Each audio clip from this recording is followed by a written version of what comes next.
Assalamualaikum warahmatullahi wabarakatuh. Pada kesempatan kali ini kami akan mempresentasikan hasil tugas kelompok kami di mata kuliah rekayasa perangkat lunak. Timnya ini terdiri dari Bagas Aditya Pramudana dengan nilai 3920012, yang kedua Ivan Fausta Dinata dengan nilai 3920030, dan saya sendiri Krisna Putra Wicaksana dengan nilai 3920032. Yang pertama ini kita akan masuk ke penjelasan sistem yang akan dibuat. Sistem yang akan kami bangun ini adalah sebuah sistem website yang berisikan di dalamnya antara lain seperti marketplace tentang batik, informasi mengenai batik, serta rekomendasi tempat untuk berbelanja batik berdasarkan kota-kota yang memiliki ciri khas dengan batik. Website ini juga memiliki galeri yang berisikan tentang beberapa rekomendasi tempat wisata atau tempat berlibur untuk orang-orang yang sedang bermain dan berwisata di kota batik yang disambangi atau didatangi untuk sedang berbelanja atau berjalan-jalan saja. Fungsi dan manfaat sistem batik yang akan dibangun ini adalah untuk membantu para penjual sekaligus pengrajin batik untuk memasarkan produk mereka yang terhambat karena adanya pandemi, sekaligus sebagai media informasi bagi para wisatawan untuk berbelanja batik. Wisatawan yang hendak mencari informasi tentang batik ini di kota penghasil batik dapat mengunjungi sentra batik ini. Mereka tidak perlu bingung untuk mencari informasi tentang batik, mulai dari harga, toko batik, pengrajin batik, hingga filosofi yang ada di kota tersebut. Kemudian, untuk aktor yang terlibat ini adalah pihak payment atau bank atau gateway. Kemudian pihak ekspedisi, pihak penjual, pihak pembeli, dan pihak pengelola sistem. Untuk fitur yang kami bangun ini adalah marketplace, rekomendasi mengenai informasi tempat batik sekitar Solo, Jogja, dan juga ada tempat investasi serta change language atau mengubah bahasa. Pada marketplace ini, kami akan membangun tempat untuk para pengunjung bisa menjual dan membeli batik yang ada di daerah. Pada marketplace ini, pengunjung baik calon penjual dan calon pembeli harus registrasi akun terlebih dahulu, yang kemudian login dengan akun yang sudah dibuat sebelumnya ini. Kemudian baru bisa bertransaksi di dalam sistem yang telah dibuat ini. Selanjutnya ada fitur rekomendasi tempat batik yang ada di sekitarnya. Pada fitur rekomendasi ini, sistem menampilkan toko batik terdekat dari lokasi pengguna atau user tersebut. Kemudian fitur yang ketiga ini ada fitur investasi, yang dimana sistem ini kita menaruh sejumlah uang yang nantinya digunakan untuk investasi ke tempat toko batik yang dituju. Tapi pada hal ini membutuhkan persetujuan kedua belah pihak. Dan yang terakhir ada fitur mengubah bahasa atau change language, yang dimana pada hal ini kita sistem mengubah bahasa yang dipilih oleh pengguna. Pada bahasa sistem ini kita menyajikan beberapa bahasa.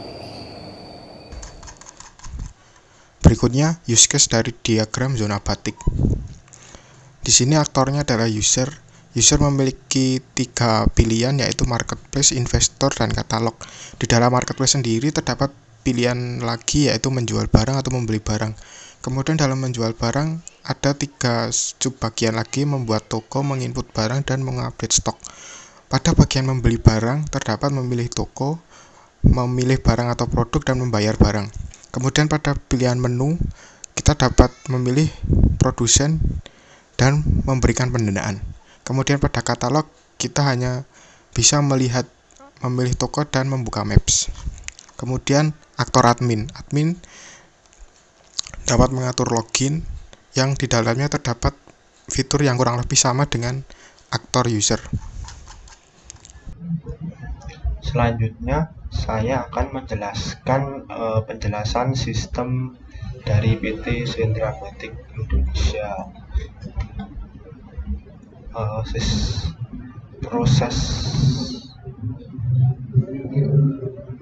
Proses yang pertama yaitu proses sign up. Proses sign up ini dilakukan dengan pergi ke menu sign up, kemudian masuk ke menu sign up, kemudian lakukan pendaftaran. Untuk pendaftaran di sini yang dibutuhkan yaitu nama depan, nama belakang, kemudian email, kemudian password. Password di sini terdapat 2 isian, yaitu password gitu yang kita inginkan. Kemudian yang kedua, password konfirmasi dari password yang pertama. Apabila password yang konfirmasi ini tidak sama dengan password sebelumnya, maka akan terdapat pesan password dan konfirmasi password tidak sama. Kemudian di bawah password ini nanti kita harus mengisikan biodata seperti tanggal lahir, tempat tinggal, jenis kelamin. Di bawahnya nanti juga ada captcha untuk menghindari serangan bot dan sejenisnya. Apabila sudah terisi semua dan sudah mengisi captcha, nanti akan ada pilihan persetujuan. Jika kita memilih setuju, maka proses sign up sudah berhasil, dan apabila tidak menyetujui, maka kita harus mengulang dari awal. Proses sign up ini ditujukan untuk para pengguna baru, baik penjual maupun seseorang yang ingin membeli di marketplace Zona Batik. Yang berikutnya ada proses login. Proses login ini kita hanya perlu masuk ke login dan mengisikan email dan password yang sudah didaftarkan sebelumnya.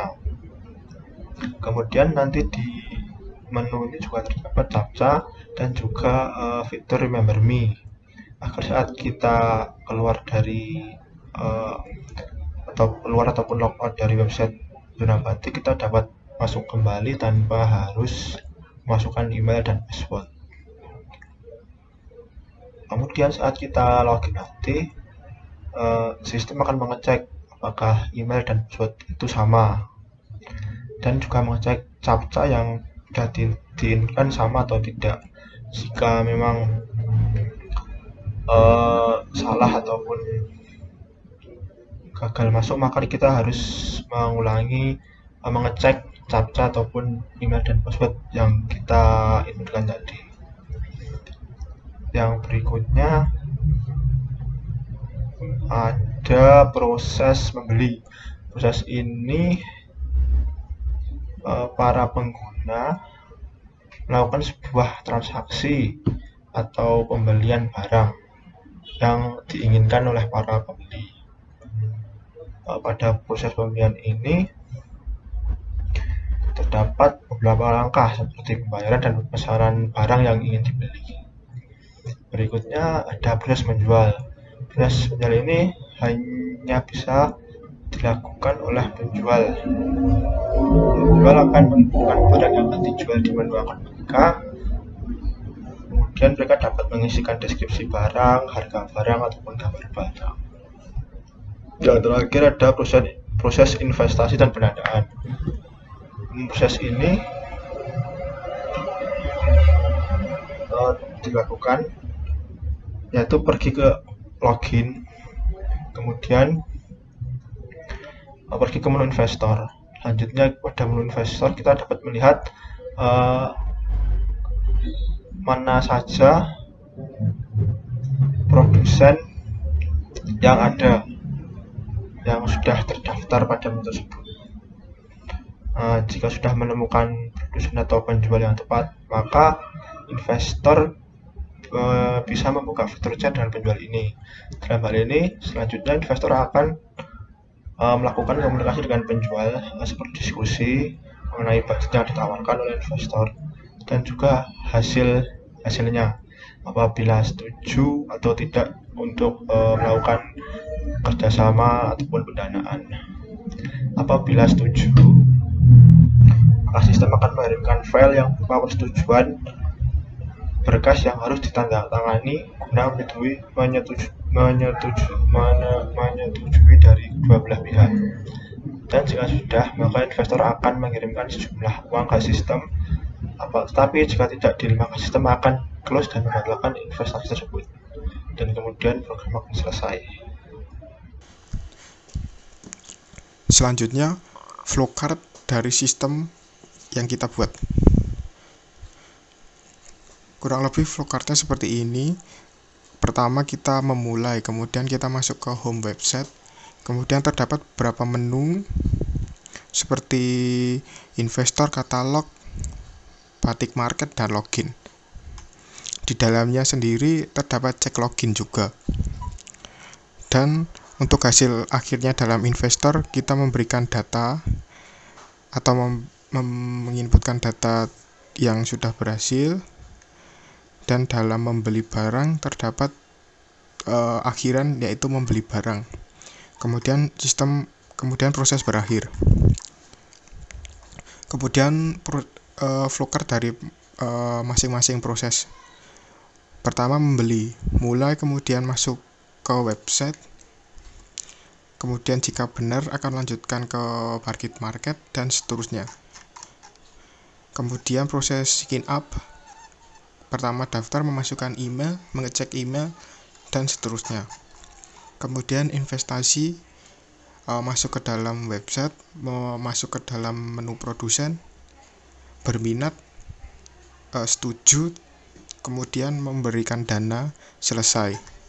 Kemudian login, mulai memasukkan email dan password dan captcha, kemudian dicek sistem, jika benar akan berhasil login, dan proses selesai. Menjual, masuk ke dalam website, masuk ke dalam akun atau login, kemudian memasukkan data-data barang yang akan dijual, kemudian selesai. Berikutnya penjelasan DFD dari sistem. Pertama, DFD level 1 merupakan diagram tingkatan rendah yang menggambarkan sistem interaksi dan entitas eksternal. 2. DFD level 2 merupakan diagram di mana setiap proses akan terperinci pada tingkatan. Kemudian DFD level 2 merupakan level yang akan dijelaskan lebih detail terkait tiap prosesnya. Kemudian, jelaskan dengan bahasa Anda tentang diagram konteks. Diagram konteks merupakan sebuah diagram yang berfungsi untuk mendeskripsikan sebuah sistem yang berinteraksi menggunakan eksternal entitas atau luar entitas. Kemudian, penjelasan tentang DFD level 1. DFD level 1 adalah diagram yang merinci serta pula mendetail mengenai seluruh proses yang ada di suatu proyek. Berikut merupakan diagram konteks dari proyek zona batik. Terdapat admin, pengguna, dan investor. Berikutnya DFD level 1 dari proyek zona batik. Terdapat login, pengguna, investor, dan admin. Kemudian DFD level 2 bagian pengguna. Di bagian pengguna sendiri terdapat beberapa proses seperti memberi ulasan, membeli barang, cek barang di website, kemudian menjual barang, dan kirim pesan atau bertanya. Kemudian bagian admin. Pada bagian admin sendiri terdapat master data yang berisikan data-data pengguna, kemudian kelola transaksi, mengatur perjanjian, mengubah tampilan, dan data investor serta data pengguna. Kemudian DFD level 2 pada bagian investor yang terdapat beberapa submenu seperti membaca dokumen, daftar toko, menentukan toko atau produsen yang ingin diinvestasikan, kemudian kirim pesan untuk membuat sebuah percakapan antara investor dan produsen. Mungkin segini yang saya dapat sampaikan. Bila ada kurangnya saya mohon maaf. Wassalamualaikum warahmatullahi wabarakatuh.